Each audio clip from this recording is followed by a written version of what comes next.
Hello student, welcome है आप सभी का आपकी अपनी अकाउंटिंग की क्लास में। तो आज के हमारे वीडियो लेक्चर में हम जो पढ़ रहे थे इनकम टैक्स के जो बेसिक डेफिनेशंस हम पढ़ रहे थे उससे कोई हम कंटिन्यू करेंगे। तो आज हम थोड़ा सा ब्रीफ रिवीजन कर लेते हैं जो हमने पढ़ा था प्रीवियस वीडियो लेक्चर में। तो देखिए, हमने प्रीवियस वीडियो लेक्चर में जो डेफिनेशन की थी डिस्कस, वो की थी हमने असेसमेंट ईयर की। और आपको ध्यान रखना है कि अभी हमारा जो करंट असेसमेंट ईयर है, ठीक है, वो कौन सा है? करंट असेसमेंट ईयर है हमारा 2021-22, ठीक है। 2021-22 हमारा करंट असेसमेंट ईयर है, ये हम पढ़ चुके थे। प्रीवियस ईयर के बारे में बात करें तो प्रीवियस ईयर भी हम पढ़ चुके थे, ठीक है। और हमारा जो करंट प्रीवियस ईयर है, करंट असेसमेंट ईयर का प्रीवियस ईयर, वो कौन सा है? 21-22, ठीक है। जो करंट असेसमेंट ईयर है 21-22, इसका जो प्रीवियस ईयर है वो कौन सा है? 2021, ठीक है। तो हमारा असेसमेंट ईयर तो कौन सा हो गया? असेसमेंट ईयर हो गया 2021-22, ठीक है। एंड प्रीवियस ईयर हो गया हमारा 2021, ठीक है। तो हमारे असेसमेंट ईयर से पहले का जो ईयर होता है वो हमारा प्रीवियस ईयर कहलाता है, ठीक है। ये हमने डिस्कस किया था। और इनकम टैक्स में क्या रूल होता है? इनकम टैक्स में रूल होता है कि हमारे जो प्रीवियस ईयर की इनकम है, ठीक है, इनकम कौन सी? प्रीवियस ईयर की जो इनकम है उस पे हमें टैक्स देना होता है असेसमेंट ईयर में। तो असेसमेंट ईयर का मतलब क्या होता है? ये टैक्स कैलकुलेशन करने का ईयर है, ठीक है, जिसमें हम अपनी टैक्स लायबिलिटी कैलकुलेट करते हैं प्रीवियस ईयर की इनकम के ऊपर। फिर बात करते हैं फाइनेंशियल एक्ट। तो हमारा जो करंट असेसमेंट ईयर है 21-22, उसके ऊपर कौन सा finance act? Finance act 2020 applicable होगा। और इससे पहले के जितने भी फाइनेंस एक्ट पास किए गए हैं वो सब इस पे एप्लीकेबल होंगे, ठीक है। फिर हम बात करते हैं नेक्स्ट,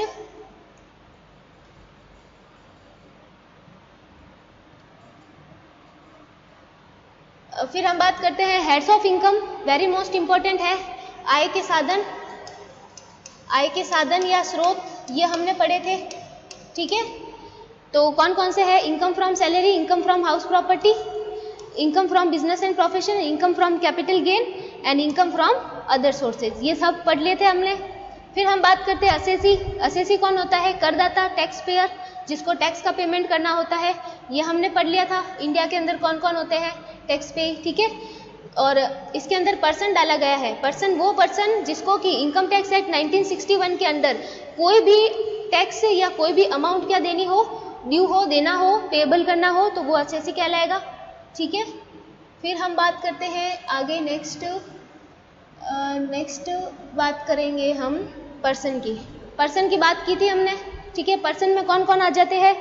इंडिविजुअल आ जाता है, ठीक है, इंडिविजुअल आ जाता है, Hindu undivided family, firm, company, association of person, local authority and any other artificial person आ जाता है, ठीक है।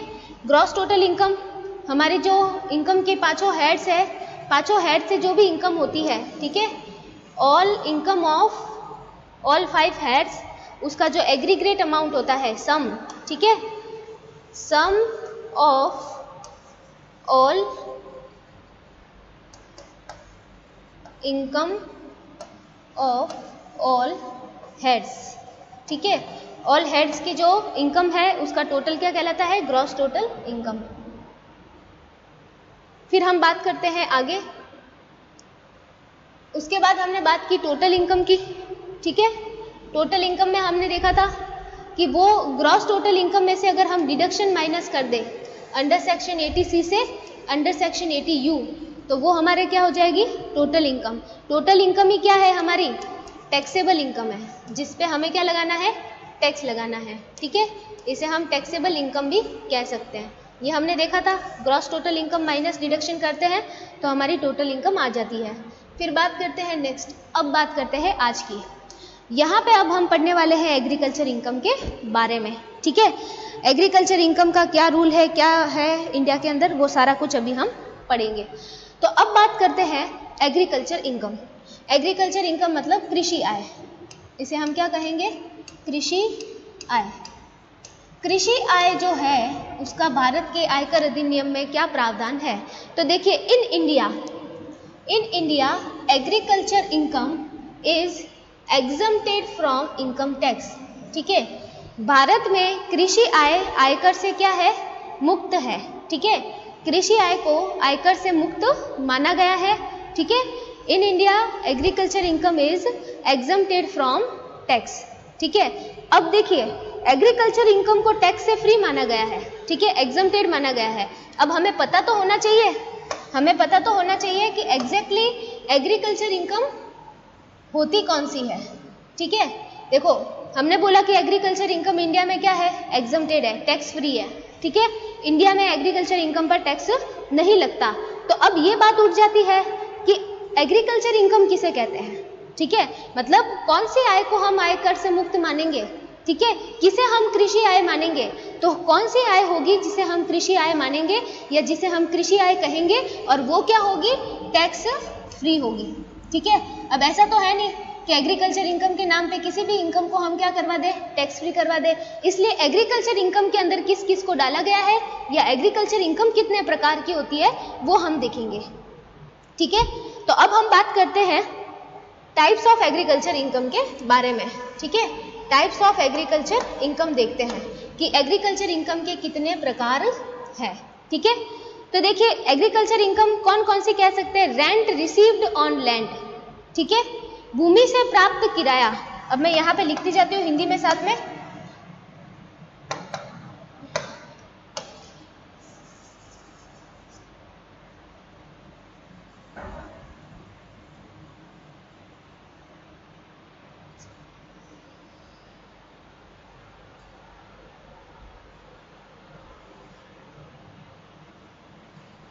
देखिए अब मैं लिखती हूँ हिंदी में, क्या कहेंगे, भूमि से प्राप्त किराया।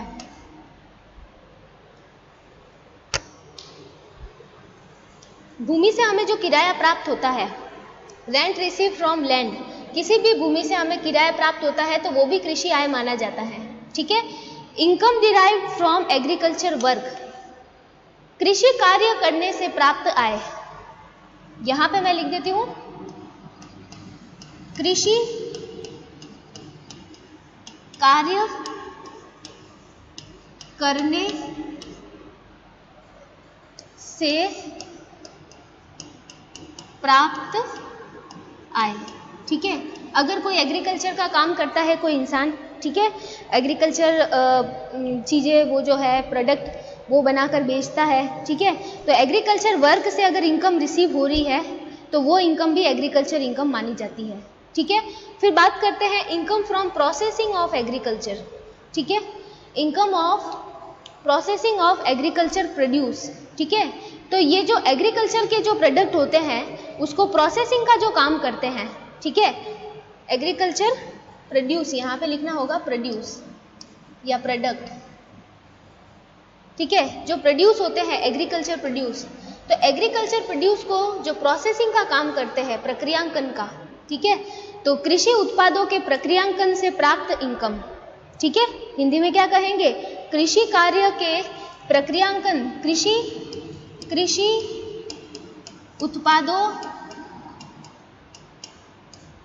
के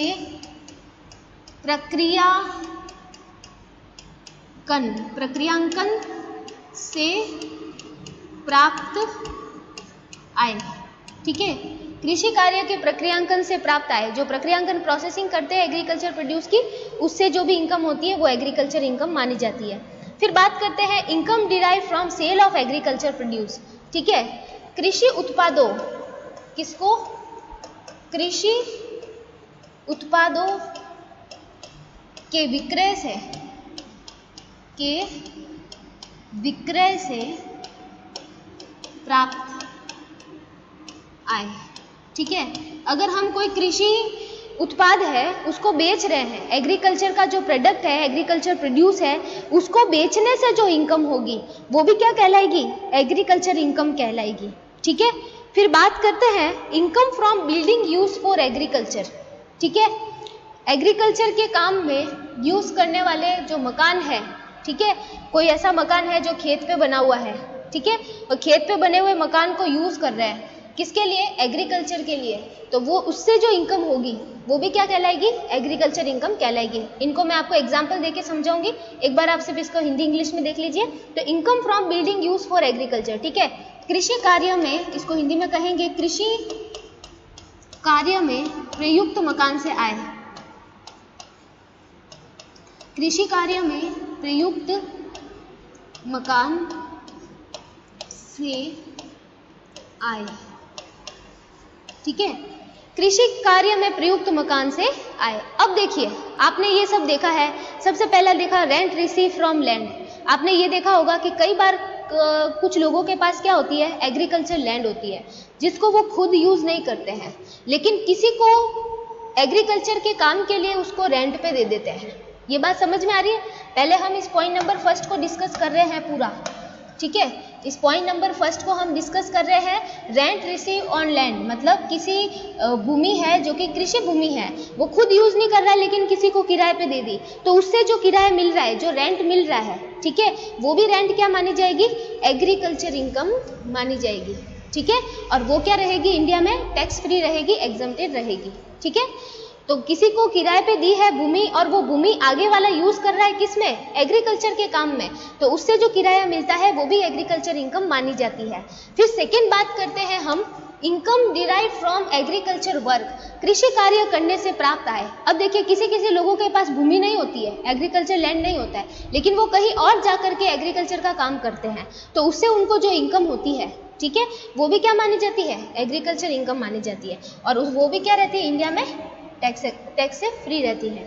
फिर बात करते हैं third, income from processing of agriculture produce, ठीक है, एग्रीकल्चर प्रोड्यूस जो होते हैं, कृषि उत्पाद जो होते हैं, उनका प्रक्रियांकन का काम करना। जैसे फॉर एग्जांपल फ्रूट्स हो गए, फ्रूट्स को धो करके उन्हें साफ करना, उन्हें क्लियर करके फिर मार्केट में जो सेलिंग के लिए, मार्केटिंग के लिए उनको भेजना, तो वो जो प्रोसेसिंग का काम होता है ना एग्रीकल्चर प्रोड्यूस के प्रोसेसिंग का, जैसे सब्जियों को धोना और उन्हें बेचने लायक बनाना, ठीक है, तो किसी भी एग्रीकल्चर प्रोड्यूस को सेलिंग, जो हम कह सकते हैं मार्केटेबल बनाना या सेलिंग करने लायक बनाने का जो काम होता है वो प्रोसेसिंग कहलाता है, ठीक है। तो प्रोसेसिंग करने से जो इनकम होती है वो भी क्या कहलाती है? एग्रीकल्चर इनकम कहलाती है, ठीक है, क्योंकि देखो कुछ लोग ऐसे होते हैं जो न तो एग्रीकल्चर प्रोड्यूस को उगाते हैं और न ही उसको सेल करते हैं, वो किसका काम करते हैं? प्रोसेसिंग का काम करते हैं, मतलब उसने बेचने लायक बनाते हैं, ठीक है, तो वो काम से जो इनकम होती है वो भी एग्रीकल्चर इनकम के अंदर आती है और वो भी इंडिया में एग्जम्प्टेड मानी जाती है, ठीक है। फिर बात करते हैं next, income derive from the sale of agriculture produce, जो एग्रीकल्चर प्रोड्यूस है, जो कृषि उत्पाद है, उसको मार्केट में बेचा है, बेचने से जो इनकम होती है वो तो डायरेक्टली एग्रीकल्चर इनकम मानी जाएगी, ठीक है, यही तो वो इनकम है जिसे हम प्योर एग्रीकल्चर इनकम मानते थे, ठीक है। अगर इससे पहले जो मैंने अभी बताया, इससे पहले मैं अगर आपसे पूछती कि एग्रीकल्चर इनकम क्या होती है, तो आप यही कहते कि खेत की फसलों को बेचने से जो इनकम होती है वो हम एग्रीकल्चर इनकम मानते हैं, ये सोचते थे। लेकिन अभी हमें पता चला कि नहीं, अगर खेती के लिए कोई आपने लैंड किराए पे दी है तो उसका जो रेंट है वो भी एग्रीकल्चर इनकम माना जाता है। और अगर फिर सेकंड और हम क्या देखा था, एग्रीकल्चर जो वर्क है उससे इनकम तो होती ही है। फिर हमने देखा था कि जो प्रोसेसिंग है, प्रोसेसिंग करने से जो इनकम होती है वो भी एग्रीकल्चर मानी जाती है, और सेल करने से तो ऑब्वियस सी बात है होगी, ठीक है, एग्रीकल्चर प्रोड्यूस को सेल करने से जो इनकम होगी वो तो एग्रीकल्चर इनकम ही मानी जाएगी। फिर बात करते हैं नेक्स्ट बात करते हैं income from the building use for agriculture. अब देखिए, कृषि कार्य में कोई मकान प्रयुक्त किया जा रहा है, जैसे कि उसको हम स्टोर रूम के लिए या फिर उसको गोदाम के रूप में यूज कर रहे हैं, ठीक है, जो खेत में बना हुआ मकान होता है ना, जिसको हम किसके लिए यूज करते हैं? मोस्टली एग्रीकल्चर वर्क के लिए यूज करते हैं, जिसमें हम एग्रीकल्चर प्रोड्यूस जो होते हैं उसको स्टोर करके रखते हैं, ठीक है। तो उसको अगर आपने किसी को किराए पे दिया है या फिर वो लैंड के साथ में किराए पे दिया, तो उसका जो इनकम होता है या उसका जो रेंट होता है वो भी आपके क्या माना जाता है? एग्रीकल्चर इनकम माना जाता है। तो ये थी सारी एग्रीकल्चर इनकम, और भी है आगे देखिए, और देखिए other income related to land and agriculture. देखिए, अन्य आय जो कृषि कार्य या भूमि कृषि कार्य या भूमि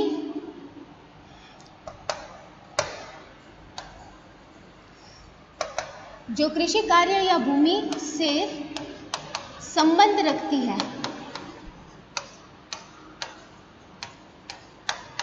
ठीक है।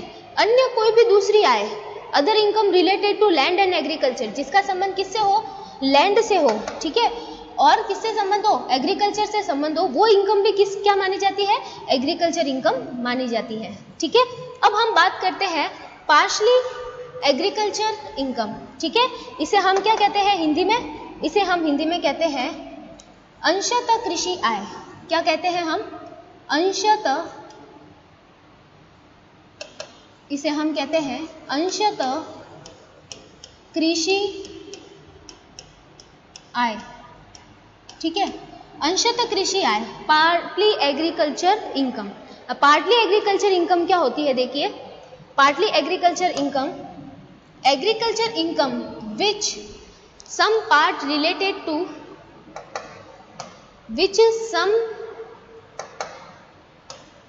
which some part related to agriculture and some of part related to business income called partly agriculture income। अब देखिए ये क्या बात हो रही है, अब देखिए ऐसी एग्रीकल्चर इनकम जिसका कुछ भाग तो किससे संबंध रखता हो, कृषि से संबंध रखता हो, ठीक है, जिसका कुछ भाग कृषि से संबंधित हो और कुछ भाग किससे संबंधित हो, व्यापार से संबंधित हो, ठीक है, व्यापार या व्यवसाय। भाई ये कैसी इनकम होगी, देखिए ये कैसी इनकम होगी, ऐसे एग्रीकल्चर इनकम जिसका कुछ भाग तो कृषि से संबंध रखता है और कुछ भाग किससे संबंध रखता है, व्यापार या व्यवसाय से संबंध रखता है, वो वाली जो इनकम होती है वो क्या कहलाती है, पार्टली एग्रीकल्चर इनकम कहलाती है। तो अंशतः कृषि आय किसे कहते हैं, वह कृषि आय जिसका कुछ भाग तो कृषि से संबंध रखता है और कुछ भाग व्यापार और व्यवसाय से संबंध रखता है, वह जो आय कहलाती है वो अंशतः कृषि आय कहलाती है। अब देखिए मैं आपको एक एग्जाम्पल देती हूँ। एग्जाम्पल बात करें हम किसकी, टी की बात करें, चाय की।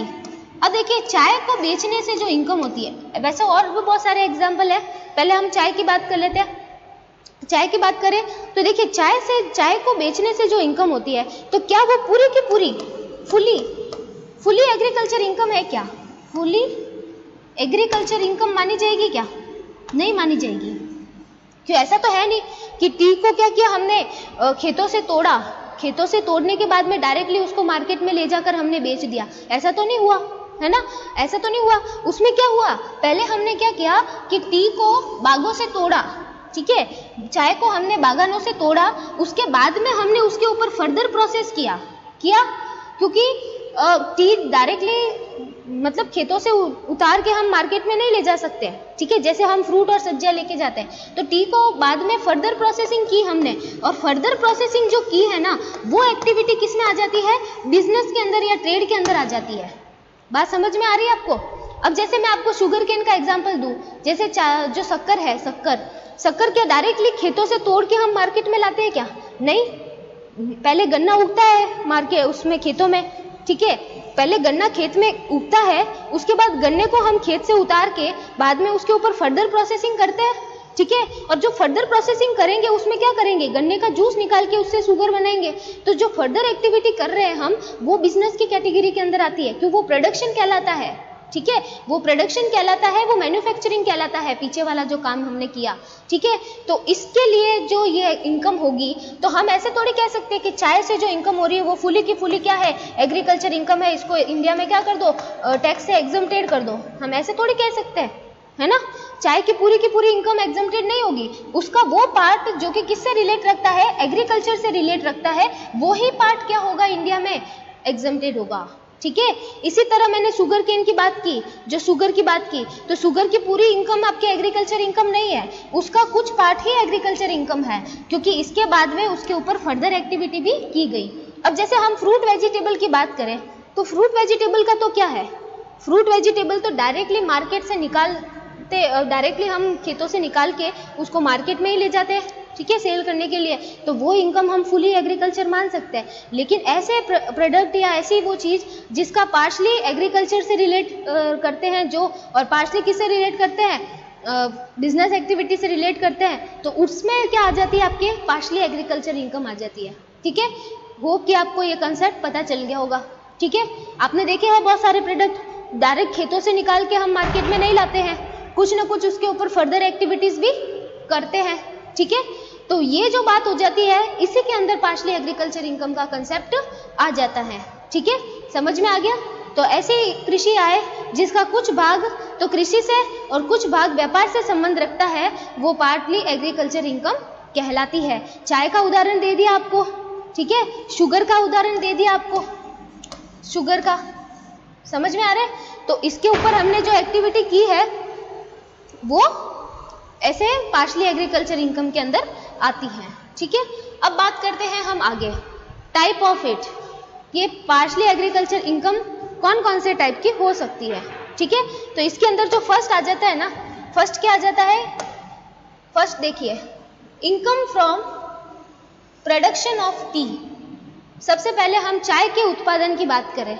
ठीक है, किसकी बात करें, हम चाय के उत्पादन की बात करें, तो यहां पे मैं लिखती हूं चाय के उत्पादन से आय।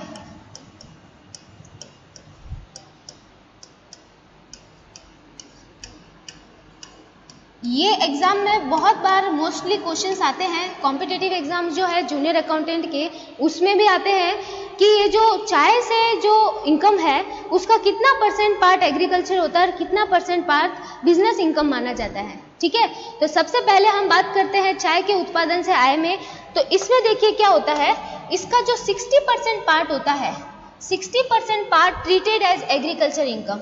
तो चाय के उत्पादन का 60% पार्ट क्या माना जाता है, एग्रीकल्चर इनकम, और 40% पार्ट क्या माना जाता है, बिजनेस इनकम माना जाता है। तो ये भी पार्शली एग्रीकल्चर इनकम का टाइप हो गया। ठीक है, तो चाय के उत्पादन से जो आय होती है उसका 60% पार्ट तो हो गया आपके एग्रीकल्चर का, ठीक है, और 40% पार्ट आपके किसका हो गया, बिजनेस इनकम का।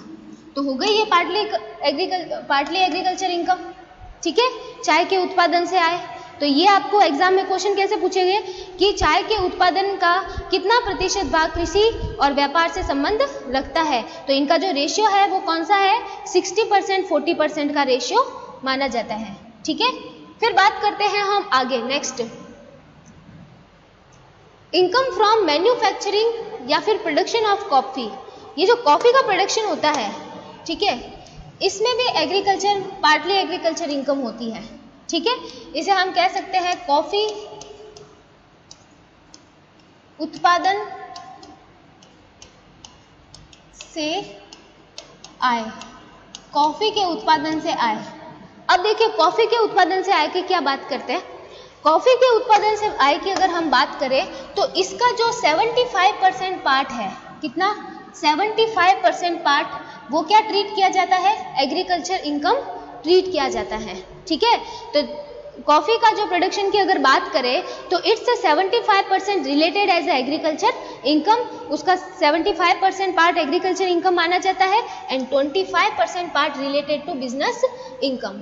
ठीक है, तो अगर इसमें आपको कहे कि कॉफी के उत्पादन से इनकम हुई है या प्रोडक्शन से इनकम हुई है, तो एग्जम्प्टेड इनकम कितनी हुई, सिर्फ 75% हुई, क्योंकि 75% ये तो रिलेट कर रहा है एग्रीकल्चर से। ठीक है, अब देखिए तो इसका रेशियो क्या माना गया, 75 और 25, ये बात समझ में आ गई। लेकिन यहाँ पे एक एक्सेप्शन है, क्या एक्सेप्शन है वो बात ध्यान से आपको देखनी पड़ेगी। देखते हैं, देखिए क्या है इसमें मैटर ये है कि if coffee is roasted and mix with the chicory and other flavouring ingredients then it's, अब रेशियो चेंज होगा, रेशियो क्या होगा, 60% treated as a agriculture income, कितना, 60% treated as a agriculture income and 40% as a business income. बात समझ में आ गई। अब क्या बात आ गई, देखिए कॉफी के उत्पादन की बात करें। ठीक है, कॉफी को अगर बिना प्रोसेस किए, ठीक है, बिना किसी आगे फर्दर प्रोसेस किए अगर हम बात करें या ज़्यादा उसके अंदर कोई प्रोसेसिंग का काम नहीं करे, तो इनका जो रेशियो रहता है वो कितना रहता है, 75 और 25% का रहता है। ठीक है, 75 और 25% का रहता है।